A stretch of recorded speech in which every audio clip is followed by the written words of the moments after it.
Yeah, so I don't know, because she, like, kind of like the date. Don't worry about it. Boys! Hey, Cappy, I got good news. Which one you want to hear first? The good Good news, great. Yeah. Good news is Santiago has been found. Bad news.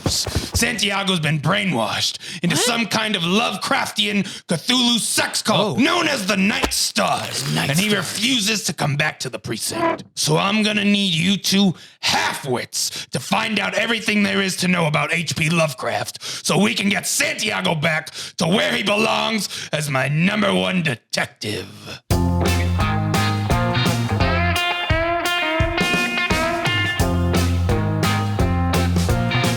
Get it done! Bye, Cappy. Sex cult, right up my alley, I tell you what. HP Lovecraft. What does the HP stand for? I have no idea. Let me see what I got in the old file cabinet here. Ooh, paper pad. We got Castle Freaks in 95. Wait a minute. Yes. Now, is that really in the file, or are you just making that up? No, Castle Freaks, 1990. Yeah. You've been trying to get me to watch that movie for a long time, and I'm not going to dig up that case file. See the monsters. All right, you got a Color Out of Space in 2019. That's Nicolas Cage. Yeah, baby, I love that one. Okay. Cast a Deadly Spell in 91. The Dunwich Horror in 1970. Hold it. Yeah. Cast a Deadly Spell.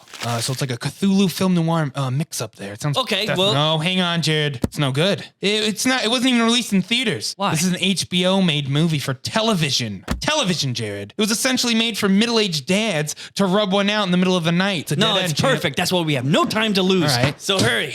Give me the case file. Here. What do we got? I want to know something, Jared. Yeah. You're really taking the lead to find Santiago, but it's a little known fact. You don't really like Santiago. You've been jealous of Santiago's ability to be a better detective. What are you printing over there? Why are you printing wanted, dead or alive, $10,000 reward for Santiago? What the are you doing? Well, I'm not going to pay for it. Taxpayers will pay for that. All right, well, I'm going to jump straight into this case file, and we're going to talk about the distributor, HBO Pictures. Hang on, Jared. I'm getting something.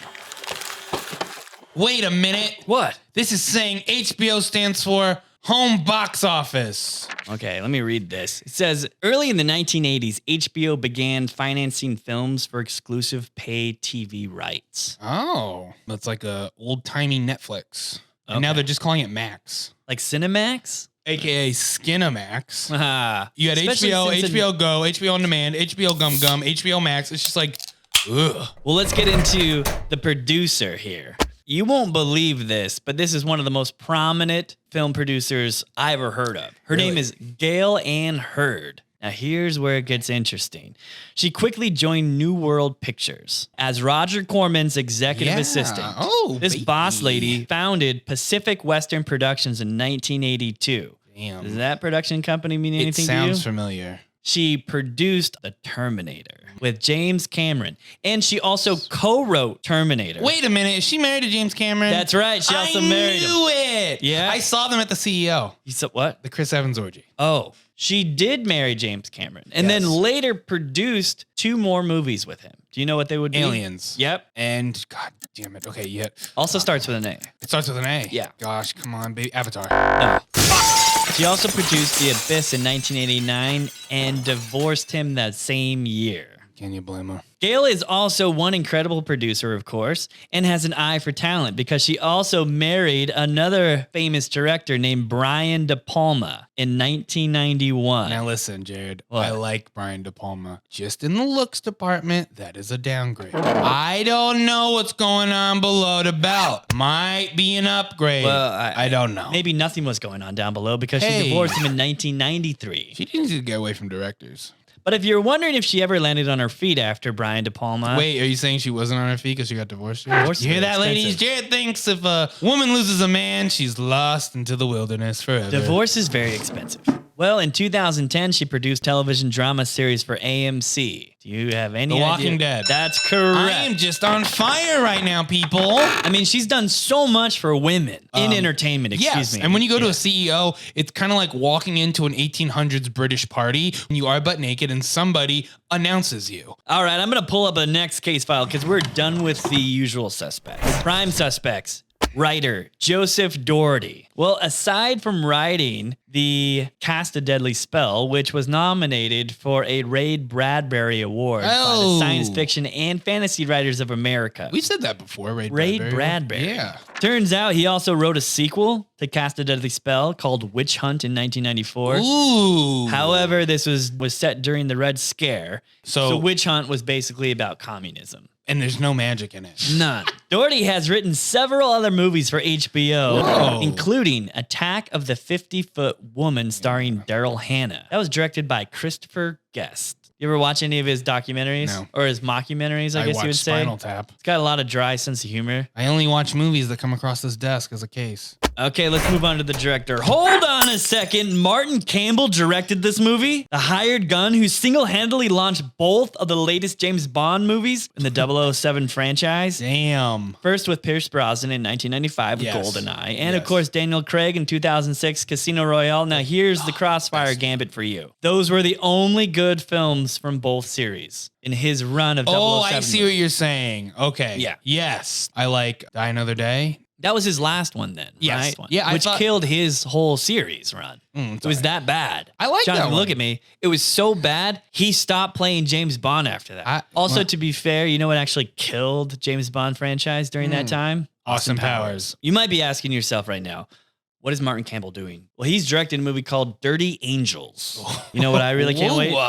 His star in this movie is Eva Green, the only woman to ever make James Bond settle down. I'm going to pull up the next file. We got cinematographer. Boom. Alexander Brzezinski. Nailed it. This guy had an epic run of movies from the 90s, starting with Tremors. Let's also bring up this little gem of a cold case file. Stone Cold. Oh. Brian Bosworth. That is the perfect man. Why didn't he explode into stardom? That's a case for another day. And Alexander Brzezinski only worked with Martin Campbell once in his entire career. And was it on Cast a Deadly Spell? That's right. Beautiful. Editor, Dan Ray. He had quite a crazy, awesome 1992 career move. Candyman and Split Second. And I guess that's all you really need to say about the editor, Dan Ray. If I was Dan Ray, my resume would say Split Second. No contact info, no nothing, because they'll find you. And then we got the composer, Kurt Sobel. He actually won an Emmy Award for the song, Why Do I Lie? Response to your touch has been revealed. I wanted to also pull up this other file here that we rarely see. Special effects. Do you want to read that for me? Yes, I got Mike Smith's son. He also has a makeup studio called Makeup Media, and they do prosthetics and effects for the entertainment industry. He won a Saturn Award, which I think brings down what a Saturn Award is. Okay. For Terminator Salvation. It's kind of mind blowing what he did, and he's done the stuff for this movie. You ready to watch the movie then? Put that on, Santiago. If you're out there, we're coming for you. From the producer of Aliens and Terminator 2, LA in 1948. How is it? Bad. It's always bad. Something's coming, something ugly. Everyone wanted power, and everyone used magic. Black magic. He's got 48 hours to save the world. Or what's left of it. Cast a Deadly Spell, the HBO original movie. What'd you think of the film Cast a Deadly Spell? Okay, hold on a second. This movie starred Fred Ward. Ooh. And what do you know him from? He's obviously the love interest in Tremors with Kevin Bacon. That's it. I like how he always has a cigarette in his mouth. Yeah, he's like a walking tobacco commercial. It's like real men watch Fred Ward act. Warning, Fred Ward will give you cancer. Like something like that. All right, who else starred in this movie?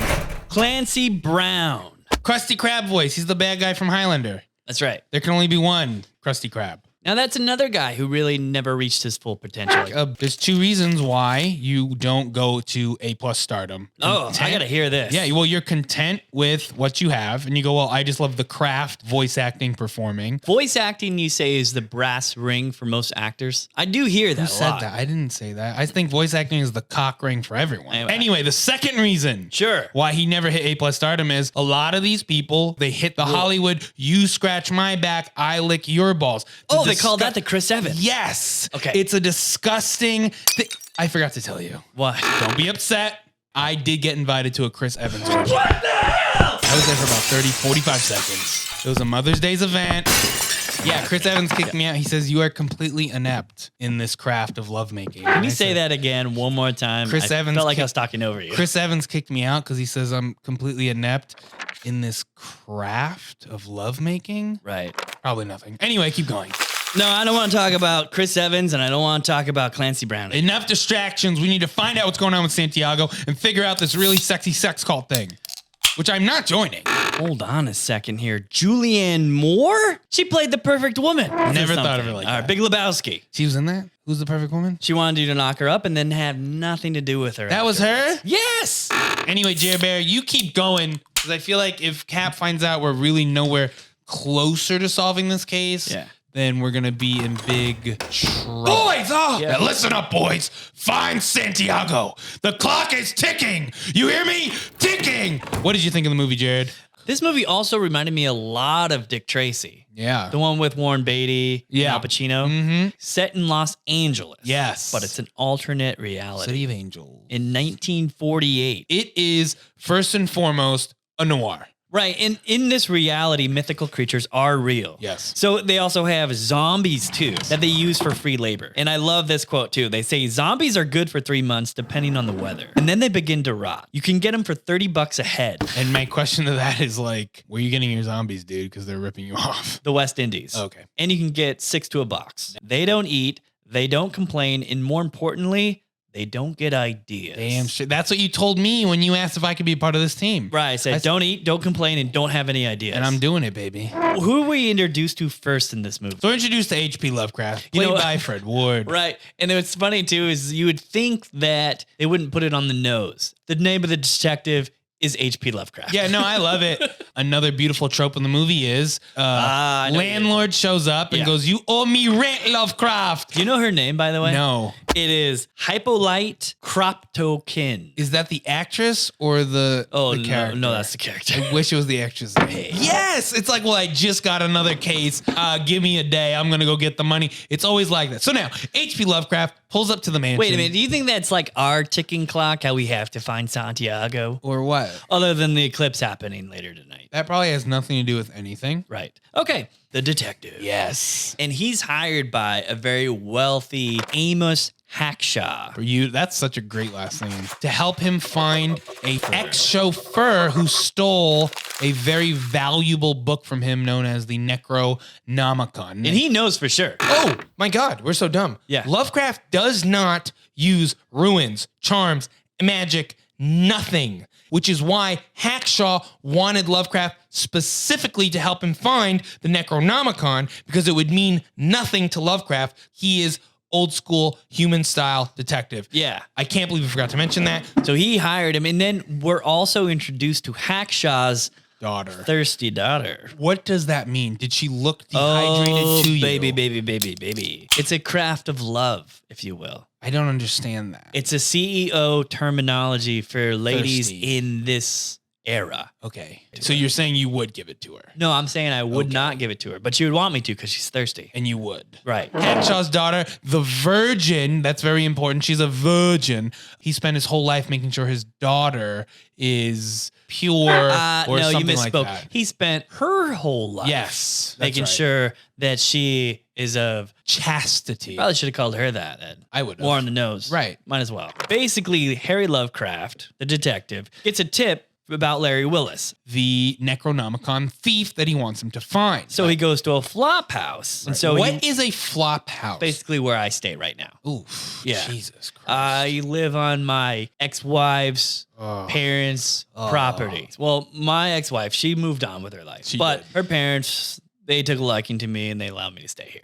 Oh. They don't make me pay rent. They just got to make sure I keep it clean and I water the plants every once in a while. Oh, you seem happy. Do I? There's literally a slice of pizza stuck to your coat right now. Sorry. You're pathetic, man. Take care of yourself. Well, I don't want to talk about myself right now. I just want to talk about this case file so we can find Santiago. Yeah, why do you want to find Santiago? Because I'm going to prove to Captain I found Santiago. Listen, I already have a plan to get him out. Oh, do you? Once we find the location of the sex cult, I will then dress up as one of these unwilling sex slaves, and I will infiltrate myself and work our way up the chain. And during that, I will find Santiago, and I will sneak him out the back door. You grab him, put him in the car, drive him back to the precinct for Cap, and then I will then, to not erase any suspicions, resume my role back as the sex slave in the cult, somebody that just gets ran through by all the cult members. And for the rest of the night, they'll be passing me left and right, doing whatever they want to me, any of their desires. And then when I'm broken and beaten and tossed to the curb, you can pick me up tomorrow. Okay, Jonathan.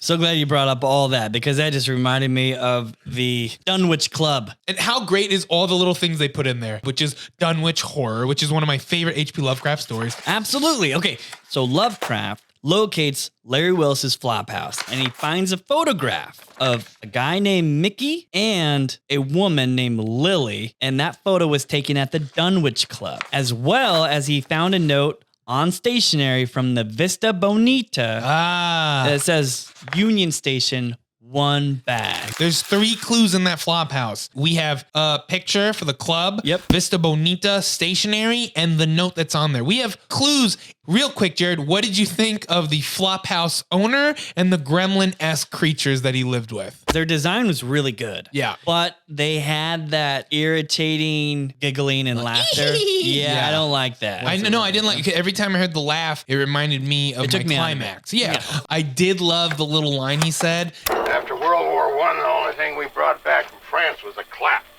This war, they go off to the Pacific and bring back these goddamn gremlins. I love that little line. Then the movie takes you to the Dunwich Club. Turns out that Lovecraft's ex-partner, Harry Borden, Played by Clancy Brown. became a mobster, and he was the nightclub owner. And he was supposed to receive the Necronomicon from one of his cronies named Mickey. Yes, Mickey, the guy in the picture that was found at the flop house. And this was our first double cross. Boom, double cross. So Mickey actually delivers a fake Necronomicon to Harry. Harry's assistant, Tugwell, which I think you said they used to call you that back at the academy, gave Mickey an envelope full of money. You would full of assume. cash. Yes. Mickey then runs to the Union Station, and sitting down on a bench is Lily Sirwar. Jared couldn't get enough of this woman. You grabbed my shirt and you said, I haven't felt like this since my 7th marriage. Who is this woman? My heart just skipped a beat. And Mickey is Lily's lover. Never, ever was he supposed to survive the exchange, because the second Mickey left, I'm pretty sure Tugwell, he has his little line. He goes, I think I'm going to get some air. And that means he's going to go outside and kill someone. But also, Tugwell doesn't know about Lily No, yet, Tugwell so has he no doesn't idea. approach Lily. Right. Now, here's why I felt like Mickey was never supposed to survive. Mickey tears open all the money, says, I'm going to share it with you. Please do not kill me, Tugwell. Right. And he notices. Opens the money, is just regular paper, and turns paper into a tornado. And Mickey is just a bleeding, disgusting mess. That's cool. Mickey met his demise. Yep. Lily then takes off with the real Necronomicon. Good job. Without anyone knowing where she went. That's right. Next move we have. HP Lovecraft, the detective, ends up finding out that Harry Borden also owns the Vista Bonita. Now, Hackshaw, remember him? Yes. Now, here's where I feel like Hackshaw made a mistake. Oh. He wanted that property so bad that he was going to pay way more than it was worth to Borden. Why is that a mistake? Because Borden started questioning. Borden was like, wait a minute. Why would you pay that much money? Yeah. But why, oh, why is Bona Vista important? This is sacred ancient ground. That's right. Which led to him hiring Mickey to go and investigate and figure this out. And then Mickey ended up getting Larry Willis to pretend to be a chauffeur to get close to Hackshaw and the whole situation. Figure out what's going on. And then he realized the most prized possession out of all of this was the Necronomicon. That's right. And what was this ceremony? Sacrificing a virgin, I believe. It's a gateway for these cosmic horrors to come through. Okay. And there was a total eclipse happening.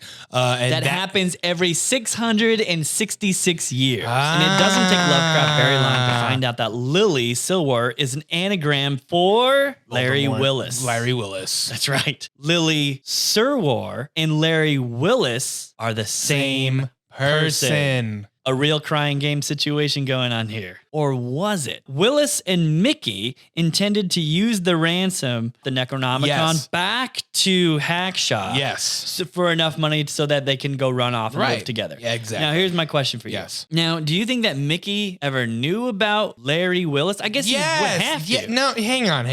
Let me just, from experience. Okay. Basically, Mickey's type is a feminine looking man that dresses as a woman, and that's what he likes. Now, here's the thing. When Lovecraft went to go and investigate Yeah. who he thought was Larry Willis, Right. just dressed as a woman, and he just cold cocks Lily. Okay. Does he think that this is just a guy trying to get one over on him? He's like, listen, man, your disguise isn't fooling me. And so Okay, Lovecraft okay. like punched him in the face. Okay. And he ripped off his wig. He's like, I got you. Oh, no. Terrible disguise. Okay. I knew. I mean, that's where Oh, yeah, no, it's Lovecraft not. got yeah, one no, over it's on me. not a disguise. So, Well, because when I first saw the footage, Right. what I assume is a documentary, right. I was enamored. I'm sorry, did you just say you thought Cast the Deadly well, Spell? HBO does a lot of documentaries. Okay, so hang on. So you thought I thought it was another HBO documentary. you classic, thought that was yes. a documentary showing real footage of a thing? Unfortunately for Lily, what she did not realize is Yeah. that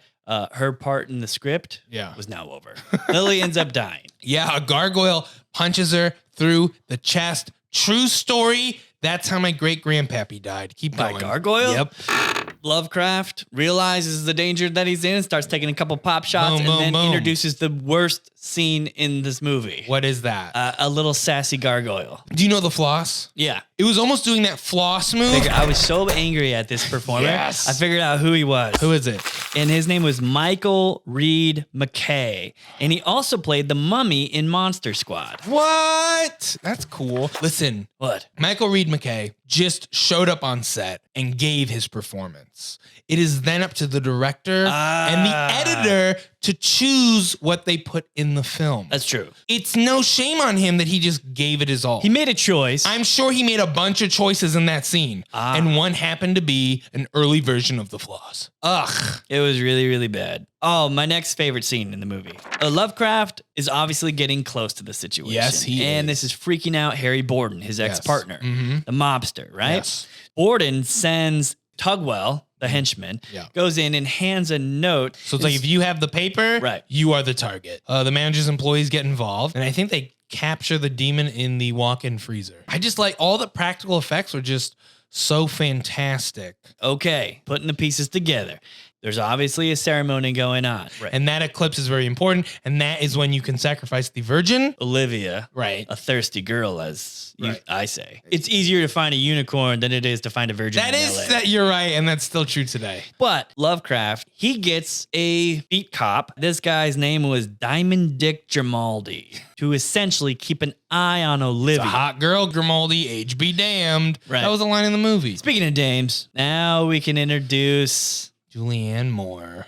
And she played Connie Stone, an old flame of Lovecraft, but now has a relationship with, of course, Harry Borden. Small world, Lovecraft's ex-partner, Night of the Eclipse. They're all doing this ceremony. Yes. Olivia is bound and gagged. Yes. Harry is there, and that's when we find out that he is also working with Hackshaw, and Hackshaw promised him that he will be the ruler of Earth. Because it was Borden's land. Yes. The ancient sacred grounds that Cthulhu will essentially rise up upon if the ceremony was done successfully. Yes. Okay, Connie Stone, Okay. played by Julianne Moore, she has a double cross. Correction. That is a triple cross. That's triple cross. She betrayed HP Lovecraft early in the film. Right. Double cross. Then betrays Borden. To me, I consider that to be a triple cross. That is a triple cross. Is it not? Only can be performed by femme fatale. Right. Okay. So then shoots Harry Borden and then takes her rightful place. And I next love to- Hackshaw's personality in this whole situation. Oh, He's yeah. like, are you guys done? Yeah, he just wants. Are we done? I just want to raise this guy. However, this process doesn't work because Hackshaw's life work of virginal sacrifice Yes. is undone Yes. by one Grimaldi. Yes. Here's a quote from the movie. Okay. Grimaldi, you poor sap. Don't you get it? You saved the world. They'll put up a monument to you. You can have lunch at the White House, your picture on the cover of Look, and all you're worried about is your wife finding out that you screwed a 16-year-old virgin. You're married? Okay, I first of think all, because they- she's 16. Yeah, but it's set in 1948, right? I'm just saying that this is weird. documentary is a little brutal. Yes, Jared, you're right. This documentary is very brutal. Okay. Is that like a wink, wink, nod, nod? Is that Martin Campbell trying to tell us this is Hollywood? Open your goddamn eyes. Is that what he's trying to tell us? Let's talk about deductions. Okay.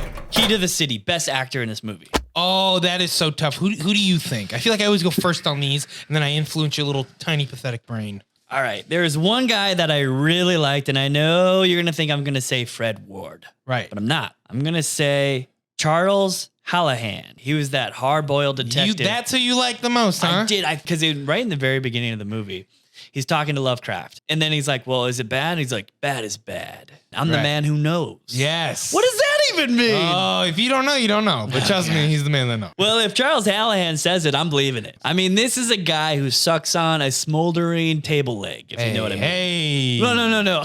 That's a cigar. Oh, okay.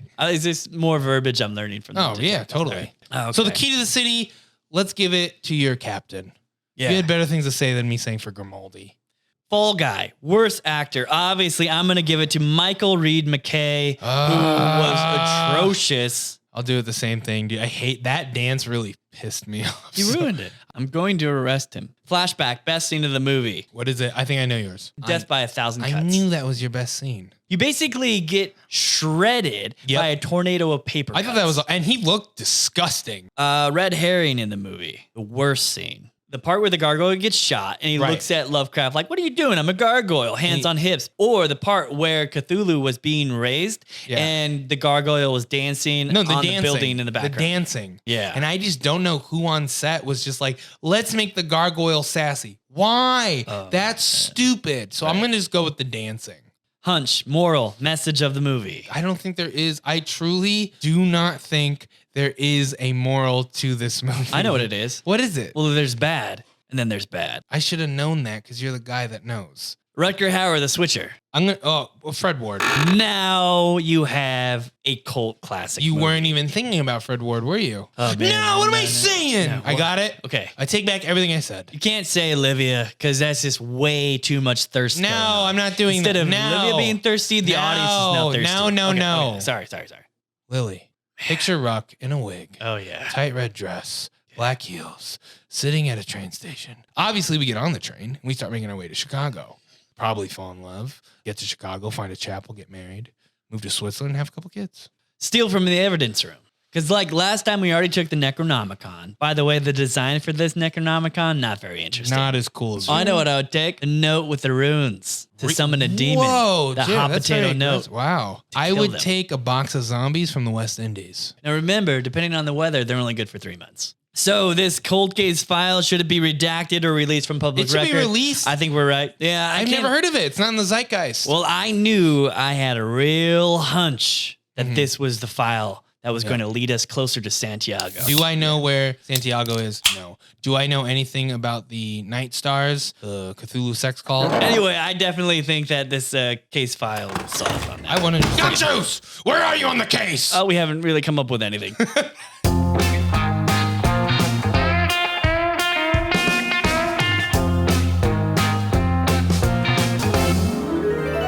When I was in junior high, my mom bought me a pair of Nikes, and I didn't want to get them dirty. They were white and sky blue, so I put them in my locker. I then went to gym class. I came back.